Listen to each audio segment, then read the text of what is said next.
So congratulations, you went and created a super strong password. That's great. But guess what? I can probably still hack you in about 10 seconds. You want to know why?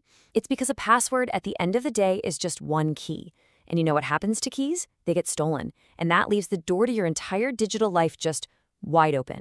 And if you're only using a password to protect yourself online, well, this quote is for you. You are, quite literally, a pirate sailing into the new world without Haki. You are setting yourself up to be completely and utterly destroyed. So let's make sure that doesn't happen. Let's get into it.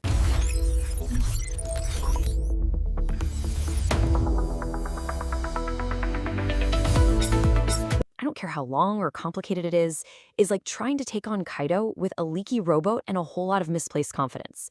It is just not going to cut it. So, what's our hacky in this digital world? Well, it's something called multi-factor authentication, or MFA for short.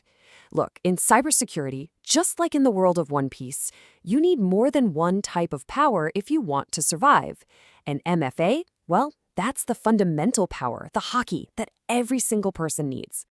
Okay, check this out. This is how you build a real defense. Security really boils down to three main factors, or you could think of them as the three types of haki. First, there's something you know. That's your password. Easy enough. Second is something you have, like your phone or maybe a little physical key. And third, something you are. We're talking your fingerprint or your face. Now, for a hacker to get into your account, they don't just need to steal your password anymore. They also have to physically steal your phone and somehow steal your fingerprint. Suddenly, that's a much, much harder heist to pull off, right? All right, let's keep going because now we're going to level up. Think of this next part as our journey to power up your security, starting with the absolute weakest methods and building all the way up to some truly legendary Yonko level defenses. You know, most people start with SMS codes. You try to log in, you get a little text message with a code. It feels pretty secure, doesn't it? Well, you should think of it like a Den Den Mushi. Yeah, it's super convenient for a quick call, but as any fan knows, those calls can be intercepted. All it takes is a black Den Den Mushi, a wiretap, and your private conversation is out in the open. And this is exactly how they do it. It's an attack called SIM swapping. A hacker just calls up your mobile provider. They pretend to be you. They say something like, "Oh no, I lost my phone," and they convince the company to transfer your number to their SIM card. Just like that, all those secure codes are now being sent directly to the attacker. Your Den Den Mushi has been completely hijacked.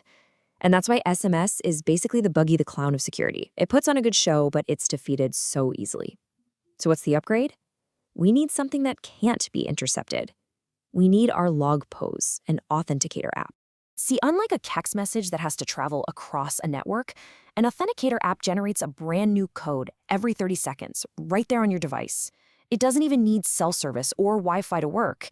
It's just like a log pose, which is always recalibrating to the crazy magnetic fields of the Grand Line, totally independent of everything else around it. But you know, even a log pose can be lost or broken. If you want to be truly untouchable, you've got to reach Yonko level, and that means getting a hardware key. And this is the crucial point. Hardware keys are basically the Road Poneglyphs of security. They are physical objects. A hacker on the other side of the world might be able to steal your password, but they can't log in because they don't have the physical USB key that you have plugged into your computer. It makes remote hacking practically impossible. But even the strongest defenses can be challenged by clever attackers who have their own forms of haki and their own devil fruit powers. What happens when the attack isn't technological, but psychological? This brings us to a nasty little tactic called MFA fatigue. And you should think of this like getting hit with a sudden blast of Conqueror's Haki. It's not designed to break your phone, it's designed to break your will. So here's how it works. The hacker, they've already got your password, they try to log in, and that sends a push notification to your phone asking, "Is this you?" Naturally, you hit deny. But then they send it again, and again, and again. Maybe it's 3 in the morning. Eventually, you're just so tired and annoyed, you hit approve just to make the notifications stop. And boom, just like that, the pirates are on your ship, all because you are half asleep. Now, let's talk about a totally different kind of threat. MFA is like the massive gates of justice at Marineford. It's great at checking you at the front door, but once you're inside, you're given a session cookie. Think of it like an entry pass that lets you walk around freely. The guards don't keep checking you. Well, a hacker can use a malicious link to steal that session cookie right out of your browser. And this shows the problem perfectly. They don't need your password or your MFA code anymore. They have your pass. They've already slipped right past the walls. So what about that something you are factor? Let's talk about biometrics. Think of your Face ID or your fingerprint as your own personal Viv card. It's a key that is tied directly to your life force. It's super convenient for sure, but it has one really interesting weakness. In a lot of places, law enforcement can legally compel you to unlock your phone with your face or finger, but they can't force you to tell them a password. Why? Because one is a physical thing and the other is just a thought in your head. So can biometrics be hacked? Oh, absolutely. Welcome to what I like to call the Bankai attack. Just like Mr. 2 can use his clone fruit to perfectly imitate someone else's face, hackers can now use AI and deepfakes to do pretty much the same thing. They can use a high-res photo or an AI-generated video to trick facial recognition systems. It's literally Bankai calling your bank, looking and sounding exactly like you. Okay, so with all these crazy threats out there, how in the world do we prepare for our own voyage? This last section is all about being prepared, having a plan, and taking action right now.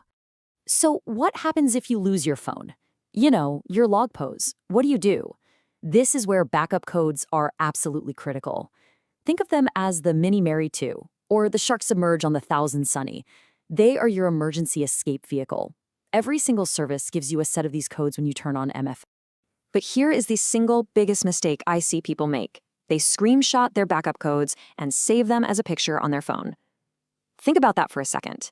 If your phone gets lost or stolen, your backup plan is gone with it.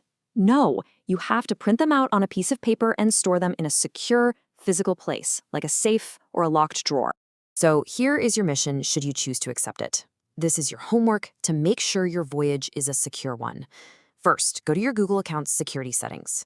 Second, turn on two-step verification. Third, if you can, remove SMS as a recovery option. Fourth, set up an Authenticator app that's your log pose. And finally, print out those backup codes and put them somewhere safe. Do not be a weak pirate, build your defenses. See you in the next episode.